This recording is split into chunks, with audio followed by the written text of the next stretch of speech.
Morning, everybody, and welcome to today's Sunday Q&A on this Easter Sunday. Hope you're having a nice time. Hope you didn't try and run. It's shocking out there. Thursday was very, very busy, or Wednesday stroke Thursday was very, very busy. Thursday afternoon it died off a little bit, but it all seemed to pan out okay. So here we are. I'm going to get a break. I might be taking on a day this year. I normally only take holiday at Christmas, and last Christmas I only did like 4 days because we were moving warehouses. But I've got 4 days off. I'm recording this on Good Friday, so it's stretching in front of me. Possibilities are endless. I'm going to be doing pretty much nothing. Bit of gardening maybe, if it's not too cold out there. But anyway, to business. So Flint says, I've just seen you at Leicester Forest's M1P on the 26th of March. Just pulled in for a quick 15. Have a good one. Yes, that was me.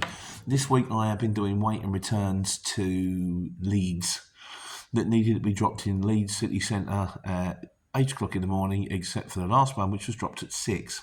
So I was up at 10 to 2. Which is fine. You know, meet the fitters. I know they're trying to get in. Leeds City Centre's gone mental. I was speaking to some guys up there because I had to do a job to Huddersfield on Tuesday, and they said it used to be easy. You just go around on a big ring road and you just go in, do your delivery and come out. And they've one-wayed it and bus gated it. It took me an hour to find a location because it was virtually, I was given 3 different postcodes or 3 different addresses, all of which were wrong. I went down a one-way street that I thought I'm never going to get out of. Thought I'd reverse out and found there was 5 cars behind me. I literally must have got through with a fag paper either side with a bloke in a taxi behind me doing the airport thing, you know, the left-right with the pads. But yeah, that was me, mate. So anyhow, and also last week, guys, we've done this thing on who the longest waiting time. And 4 or 5 of you wrote in last week, and I meant to say I'm going to do it as a separate video, but of course I forgot and then binned the thing. But I've managed to go back to the recycle bin on the computer and I've managed to read it. So if anybody's got any more entries on what's the longest you've been waiting, at the moment there is a clear winner. And I don't think this guy's got any chance of being beaten. But I if you've been waiting a long time to get tipped, put it in the comments. I'm going to do it as a separate video. I'll probably do sort of like the da-da-da-da-da-da, which won't work. Contemporary reference to the 18 to 25-year-olds there. But it's just be a bit of fun, you know. So, the longest waiting time, my God. Anyhow, you have to wait. There we go. Yeah, like it's really that important. So, question of the week. Prince says 917. Oh, yeah, actually, while we're on before I get on the topic, I'm now doing some stuff on TikTok. And I've often ping it onto my Facebook page as well, which is kind of separate. Some of the stuff that's going up on TikTok are videos of old, just because I'm just trying to get it all up and moving a bit. And sometimes I did one on the step on the DAF, which will come up, and I'm not quite sure how to work the comments from TikTok. Do they go into this Q&A? I'm not doing 2. I've got enough time as it is. I'm not doing 2, but there might be some comments appearing on this. And if anyone's interested in the TikTok thing, I'll do you a link, and you can go and have a look at them too. So, but they're really, really short ones. And obviously, I'm still getting my head around it because I'm old, but I'll get there. You know, it's just a million miles, journey of a million miles. You know, so but yeah. So Prince says, I actually want to start this courier exchange. Please, may I know if it's worth it, or I am living in London. And you on the TikTok says, would you say it's worth doing full time? Is there money to be made? Thanks. So I will probably do another one of my the video that started all this was should you go on a courier exchange, and I think we needed a few 2024 updates. Some of them don't need updating. Some of them are stand as they are. You know, things like out of strap, a pallet, what PPE you need. Nothing's changed. There's no point doing it again. It's there. But some of them, obviously, time's gone by and things have changed. So I might be doing another one of those, which I think is probably necessary. Hope you all don't mind me repeating myself. But like I say, it's not so much repeating myself.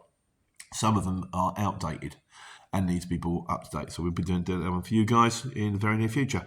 Right, so the main video this week was, do you need a yard if you're going for an operator's license? And we kind of got the wise guys in on this one. Trucker Chris says, according to the application process, if you're using a 7.5 tonne or less, then no yard is required. Anything over, they don't want it parked on the streets, so you need a yard or rent space in someone else's yard. This is true. Although having said that, I will say if you apply to park a 7.5 tonne, on your driveway or on your street, be prepared for the fact that your neighbour's going to go ballistic. I did it. They did. I moved.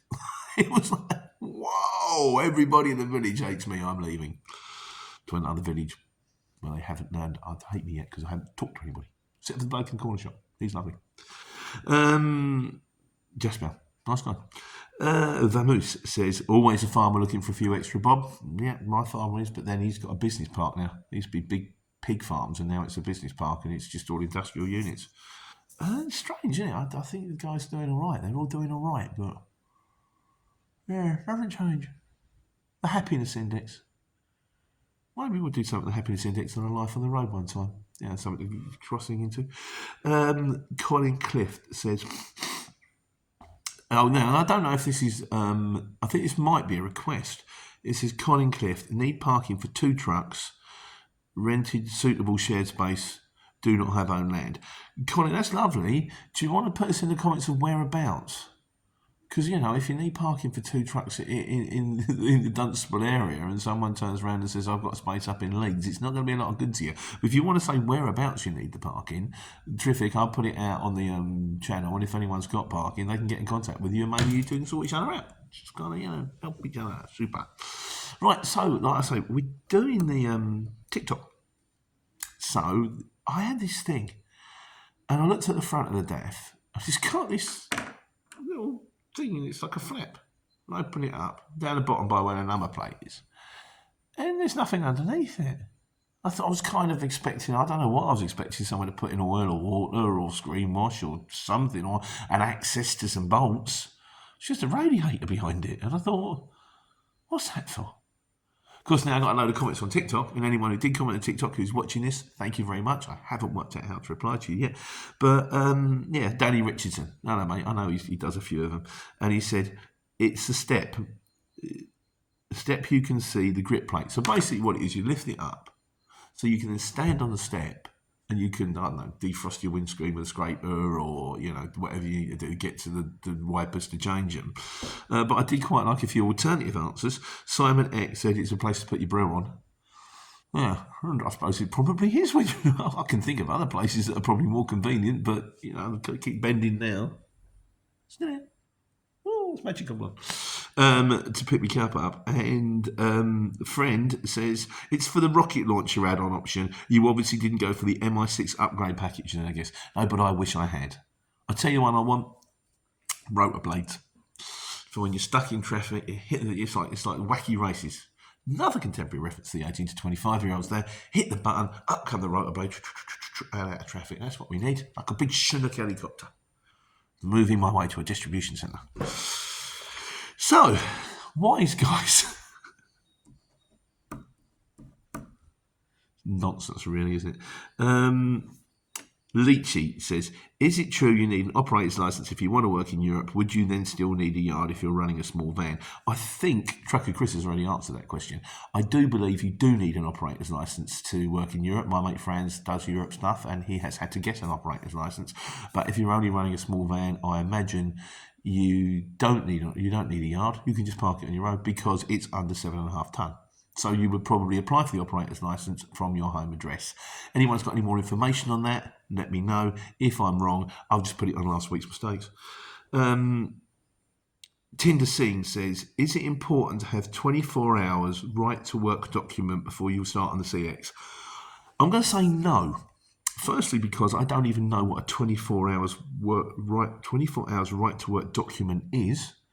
I never had to apply. I never had to provide one when I joined the CX, and I don't know anyone else who has. But once again, if we go to the wise guys, firstly, what is a 24-hour right to work document? And secondly, does he need one? I don't think he does. Anyone knows any better? Let's let him know. And finally, Steve Campbell says, the nefarious Steve Campbell, I get one standard pallet in my combo. So can you get a pallet in a small van? Yes, you can. Miscellaneous. Leachy says, regarding prices, this week one of my regular customers posted a job from Southampton to Harlow. I put my normal bid in. Then she called me and said, can you do it a little cheaper, as they've had loads of bids £15 cheaper than mine. She did book him. I did ask her how these people are doing it so cheap. It is frustrating. It's very, very frustrating. I mean, as a few people have said last week, if you've got cheaper bids than me, well, why aren't you ringing them then? Is it because I'm closer? Is it because I've got better feedback? Is it because you've used me before and you know I'm no aggravation? Is it because I can communicate? In which case, I'm worth £15 more, aren't I? What I think sometimes you could do is you could turn around and say, you know, maybe the thing to do is, can you do it a bit cheaper? So, all right, how about we split the difference? So say the bid was £100 and she says, can you do it for like 85? It's like the old-fashioned market thing. I'll give you 85. Do it for 90. 92. £92.50. Split the difference with you. And I go, 92, but I'll give you 90 quid. For two sentences, you get a fiver. So there you go, like, you know, sort of. I think it's worth doing. I think it's worth asking the question. So yeah, absolutely. What else do we have on here? Oh my god. Vitatus Padis. I probably said that wrong. So, but I've done my best, mate. Says, can we have a 2024 update on prices? Yeah, like I think, yeah, that's another one that needs to be done. We need to have an update on prices. Although I did do one for 2022. I'll do you a link. I think I did a link last week. And I think, in fairness, it hasn't changed much since then. Small van prices, I think, are a lot more than they used to be. Back in the day, small vans were going for 50, 60p. Now I think you've got to be charging 80p to £1 a mile. Got to be, because it's still time. And otherwise, you're just running around for nowhere. But I've probably got that one wrong as well. So we'll probably have get that one updated in last week's mistakes next week. But yeah, no, I think the 2022 prices are far out. So check it out. Arius says, it would help if the CX checked bidding history and keep it clean. And confront cheap drivers. I think that was to do with our foreign drivers. The reason why bids are so cheap. And I think the point he's making is it's not so much the foreign drivers to worry about, and I think he's right on that score, but there's maybe a lot of fly-by-night people, maybe people that aren't quite running on the right insurance and all that kind of stuff, that obviously can do it on the cheap because they've not got the same kind of overheads, and it would be much easier I think that's what Trusted is all about, to try to keep the whole thing legitimate, and that way no one's getting underneath the radar. But yeah. So, Leachy says, oh, you're on electric vans. I wondered if anybody was running on electric vans. We had a couple of comments on this one. He said, I've spoken to a couple of tradesmen who use electric vans. The range is about 150 miles, but as soon as they start adding weight or a heater or aircon, the range drops massively. Which means if you're doing it from a courier point of view, the second you put a one-ton pallet on your van, you're just going to watch that thing go... Aren't you really? So, and Godzilla says, electric van user. There's a guy who called himself the electric van man and used a Nissan EMV200. Nice guy, and would take on any work. He was super professional, had a great website and Facebook everywhere presence. He ticked every box that and would move anything, be it parcels one day, fencing the next, a fridge in the evening. So he did everything right, able and proper. Sadly, he lasted, from what I can gather, about 12 months. Why, I don't know. He just stopped. I suspect running a small van to a mid-sized van placed restrictions on him, and that's about range issues. I did seriously toy with the idea of electric doubled. He said, I had an eye on a Maxus E-Deliver 3 or 9 at 25k. I just couldn't make the figures work. That's all just too dear, isn't it? It's just not there. The technology's not there. Unless you're doing the Amazon, where everything is local. They're like milk floats, aren't they? Because it just starts like... and you can just take them back to base and just plug them in and charge them. And it's just local deliveries, you know. Then you can do it. Otherwise, I don't think it's not there for the likes of us yet. Jasdeep Chachal says, oh yeah, now this is another one. Do I make the videos, the Life on the Road videos, long, or do I make them short? He says, I'll be honest, the long videos are way better. Pete, you got to understand that people who enjoy your videos will watch it regardless. No point in splitting it into 3 parts. That's one side of things. Godzilla says, I quite like the videos being split into watchable parcels. Gives me something to look forward to. Plus, it doesn't test my ability to have 45 minutes without interruptions. Inconsiderate planes keep landing. Dog needs to go for a wee. Mrs. wants something. I think what I've decided to do is, basically, from a purely selfish point of view, I'm just going to carry on as I am. Because, like I say, these videos do take a while to put together. And if I do a 45-minute video, it's only one thing. If I do a 45-minute video and split it in 3 bits, what I schedule them. It's another thing. So I schedule them. So I kind of done, and I kind of went into overdrive because I'm also writing. I've got to get back to the writing, and my writing's been neglected because I'm spending the time I should be writing, editing videos. But I've now got enough to see me into April, and I've got another delivery on Tuesday. I'm going to Aaron's. How do you spell Aaron's? Capital ARODS. But it's not Aaron's. It's the shop next door. It's Brighton. We do a lot of Brighton. I'll meet the fitters again. And that's going to be fun. Finding somewhere to park, a loading bay, at 8 o'clock in the morning in Knightsbridge. Oh, I'm not looking forward to it. Then I've already been told, expect parking tickets. I'm like, yeah, just a little bit, you know. So, I mean, I know the area because I did the green badge, I did my knowledge training. I never made it, but I got halfway through it, so I kind of know where I'm going. And it's north of the river, so it's kind of, I'm more familiar with it. But that is going to be fun. But that might end up just being one on its own. Pictures of me getting stuck in box junctions. Pictures of me trying to get down narrow roads. Pictures of me having arguments with traffic wardens. That could be good, couldn't it? So I'll probably carry on. But what I have done is I've named them slightly. That's all I've done. I've rebadged it. Not buying a new Metro. So you'll now get collecting from and delivering to. It's the same thing. I've just changed the title. There we go. So that's it. So I'm going to go for a run. I've got to try and get moving again. I went for a run 3 weeks ago. I was hopeless, but I got starting. Went for a run 2 weeks ago. Doing all right for the first, 15, 20 minutes. Stood on the stone and twisted my ankle.